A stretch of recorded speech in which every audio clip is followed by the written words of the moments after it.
thought appears, then another. They stack on top of each other, weaving stories in your mind, shaping emotions, dictating decisions.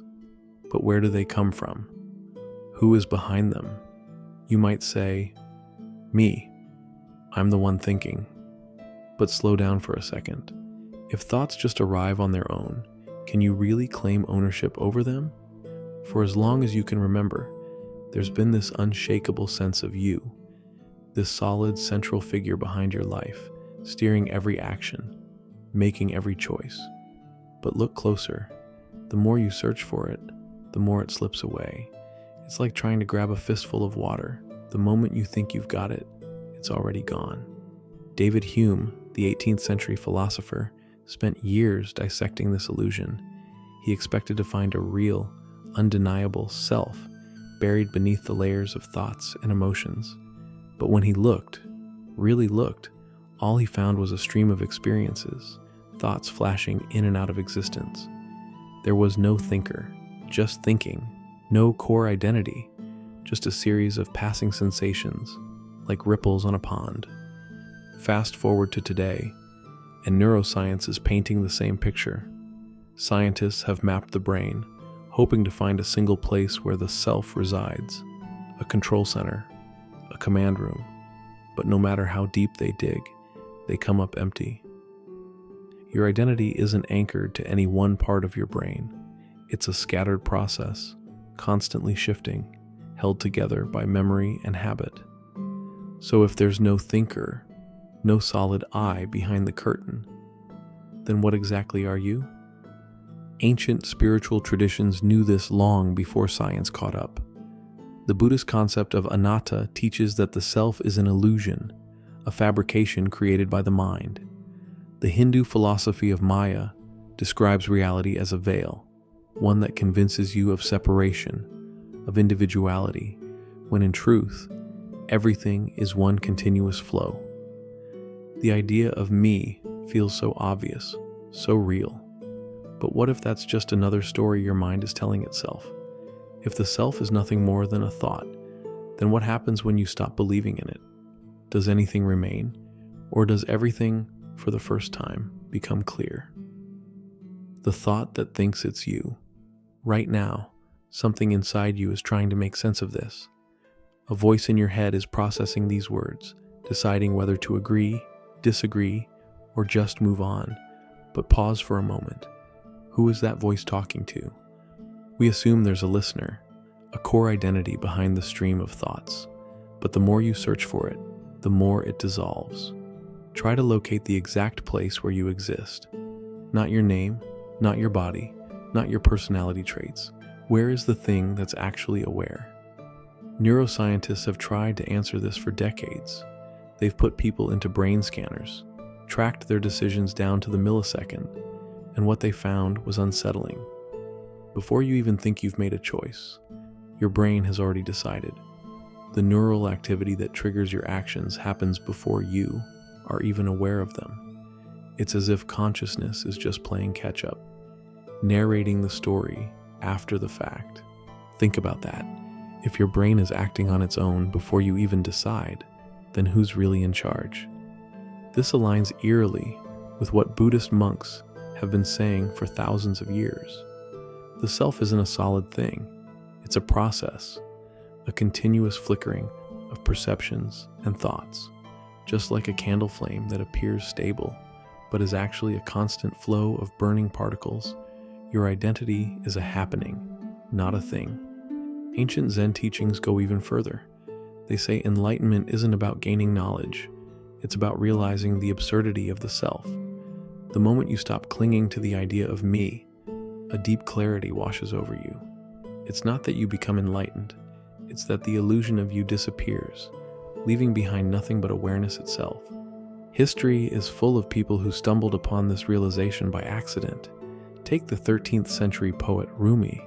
He spoke of being drunk on existence, losing himself in the great ocean of being, where the idea of I was just a wave in an endless sea. Or Eckhart Tolle, who during a severe depressive episode suddenly saw through the illusion of selfhood and felt an overwhelming peace. I can't live with myself anymore, he thought, and then it hit him. Who is this I that can't live with myself? That question shattered everything he believed about his identity. This is what makes the self such a strange paradox. You feel like a single, solid being moving through life, but in reality, you're more like a TV show with no main character, just a collection of experiences stitched together to form the illusion of continuity. And here's the wildest part.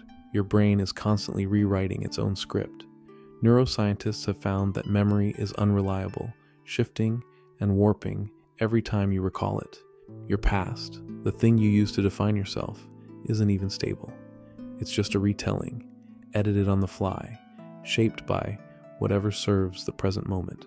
So, if your thoughts appear on their own, if your decisions happen before you're aware of them, if your memories are constantly shifting, then what exactly is holding you together?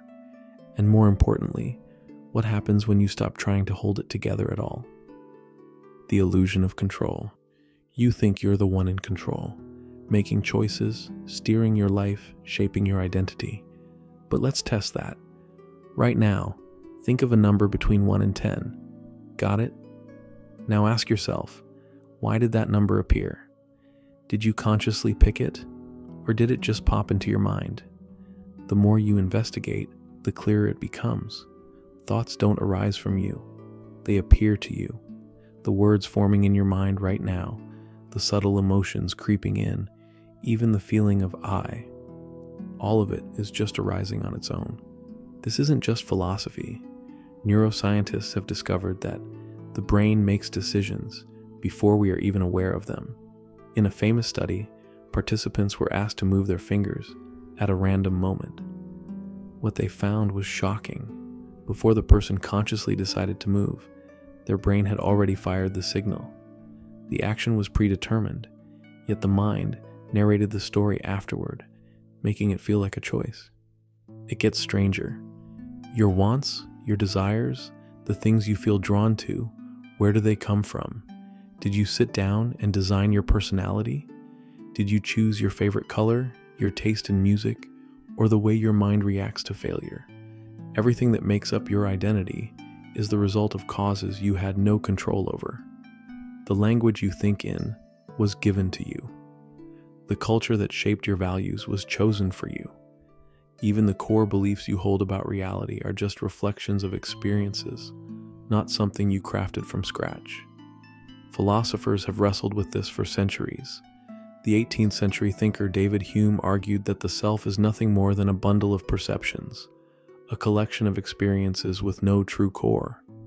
Eastern mystics went even further, claiming that attachment to the idea of self is the very thing that creates suffering.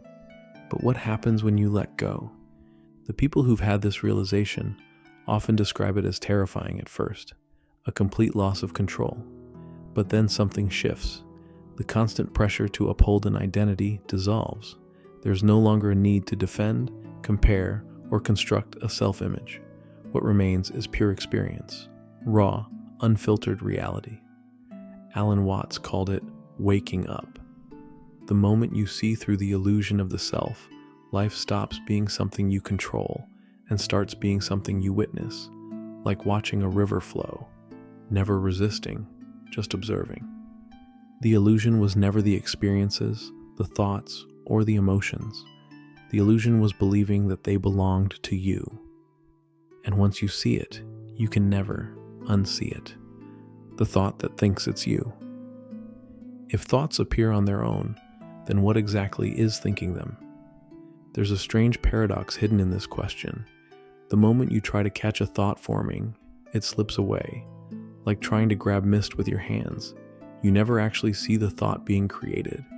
It just shows up, fully formed, and your mind claims ownership.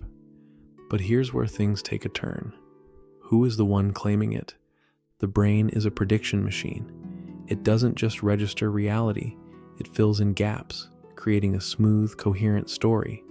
The best example? Your blind spot. Right now, there's a small section in your vision where no light is being detected. But do you see a black hole floating in your view? Number your brain, fills in the missing information so you don't even notice it. And it does the same thing with your sense of self. It takes random thoughts, memories, and emotions, strings them together, and creates the illusion of a continuous, unified you. But just like your blind spot, that sense of self is an assumption, one that falls apart the moment you question it. This isn't just abstract philosophy. Neuroscience backs it up. Split brain experiments showed that when the left and right hemispheres were severed, two separate consciousnesses emerged within the same person. The left side of the brain, responsible for language, would actually fabricate explanations for behaviors triggered by the right side, completely unaware that it was making up a story to maintain the illusion of control. In simpler terms, your brain isn't one thing. It's a collection of processes, each running on their own, while one tiny part takes credit for everything and calls itself you. And that part is just another thought. Ancient Zen masters knew this long before science confirmed it. They asked their students a simple question. If a thought arises and you say, "I thought that," then who thought the first thought? Sit with that for a moment. You might feel a strange shift happening, almost as if the you that was certain of itself is starting to dissolve, like a mirage in the desert. The truth is, the self you think you are is just the latest thought passing through awareness. A mirage, looking at its own reflection, mistaking itself for something solid. But if you're not the thinker of your thoughts, then what are you? And here's where things get even stranger. The illusion of ownership. Thoughts appear, and you assume they are yours. But have you ever truly looked at them? Not just reacted, not just followed their trail, but actually observed them as they arise? Most people never do. The mind is like a constant whisper in the background, filling the silence with commentary, opinions, and memories. But something strange happens when you turn inward and try to grasp a thought as it forms. It dissolves, like mist evaporating under the sun. If these thoughts were truly yours, wouldn't you be able to control them? Wouldn't you be able to decide what appears next? Try it now. Sit for a moment and think, what will my next thought be? Then wait. A gap appears. For a brief moment, there is nothing. Then suddenly, a thought emerges, uninvited. Maybe it's about what I just said. Maybe it's completely random. But here's the question. Did you choose it? Or did it simply happen? This is the unsettling truth. You are not the thinker of your thoughts. They arise on their own, out of nowhere, just like clouds forming in an open sky. Yet all your life, you've been told that these thoughts are you, that your identity, your personality, your deepest self is made up of them. But if you're not the one generating them, then who are you? Ancient sages, neuroscientists, and even quantum physicists have wrestled with this question. The great philosopher Alan Watts once compared thoughts to the wind. They come and go, they swirl and shift, but they are not yours. They are just happening, and yet there is something, some presence, that is aware of them. This presence, this silent observer, has been with you since the beginning. When you were a child, before you had words, before you had labels for yourself, it was there, watching, experiencing, unchanging. This is where modern neuroscience and ancient wisdom collide. Researchers have found that decisions are made by the brain before a person even becomes aware of them. In controlled studies, subjects were asked to press a button whenever they felt like it. Brain scans revealed that neural activity for the action began before the person consciously chose to press it. This means your conscious mind is not making decisions, it's just narrating them after the fact. The self that you identify with is not the commander, it's the spokesperson, taking credit for things already set into motion. So if you are not the source of your thoughts, if you are not the one making choices, then who or what is experiencing it all? The Buddha called it no self. Advaita Vedanta called it pure awareness. Neuroscientists describe it as the brain constructing an illusion of selfhood. But none of these explanations change the fundamental reality that when you strip away the thoughts, the beliefs, and the stories you tell yourself, something remains. Not an identity, not a personality, but awareness itself. And the moment you recognize this, the illusion begins to crack. The idea of I no longer holds weight, because you, as you think of yourself, are just a thought. And thoughts? They vanish as quickly as they come, the self that watches itself. If your thoughts appear on their own, if decisions are made before you're aware of them, and if your sense of self is just a collection of shifting memories and perceptions, then who or what is experiencing all of this? This is where most people get stuck. Because the moment you try to look at the observer, the one who is aware, you can't find it. You can see your thoughts, you can feel your emotions, you can perceive the world around you, but the one doing the perceiving remains invisible. In the 20th century, the philosopher Jean-Paul Sartre described this as the nothingness at the heart of consciousness. He said that the self is not a thing, but an ongoing process, an act of looking that can never see itself. It's like a flashlight trying to shine light on itself. No matter how hard it tries, it can only illuminate everything else. This is the core of the illusion. The feeling of I is just another thought, one that appears and disappears like all the others. But there is something else, something that doesn't come and go, awareness itself. Right now, something is aware of these words. It is aware of the sounds in your environment, the weight of your body, the feeling of your breath moving in and out. But this awareness is not a thing. It has no shape, no boundary, no beginning or end. And here's where things get really strange. You have never experienced anything outside of this awareness. The world you believe to be out there, it only ever appears in awareness. The body you call your own, it is just another object appearing within this space of knowing. Even the thought, I am aware, is something that arises within awareness itself. So, if everything you've ever known has only existed within awareness, how can you be anything other than that awareness? This is what spiritual teachers, mystics, and philosophers have pointed to for thousands of years. The realization that the separate self, this thing you've been trying to protect, improve, and validate, is just a temporary ripple in the ocean of consciousness. Take a moment to let that sink in. What you've always called you is just an appearance, a flickering image on the screen of awareness. But the screen itself? That has never changed. It was here when you were a child, when you first learned language, when you had your first heartbreak. It has been here before every thought, after every thought, watching, waiting, never moving. The great Zen teacher Huang Po once said, "You are already that which you seek." But the mind resists this truth, because if the self is just an illusion, then what is left? Freedom. Because the moment you stop grasping at the idea of I, the weight of existence lifts. There is no longer a need to defend, compare, or achieve anything to validate a self that was never there. Life simply is.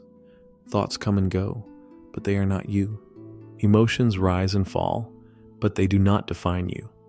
Memories shift and fade, but they were never you. What remains is what has always been here, the silent, knowing awareness that needs no name, no form, no identity.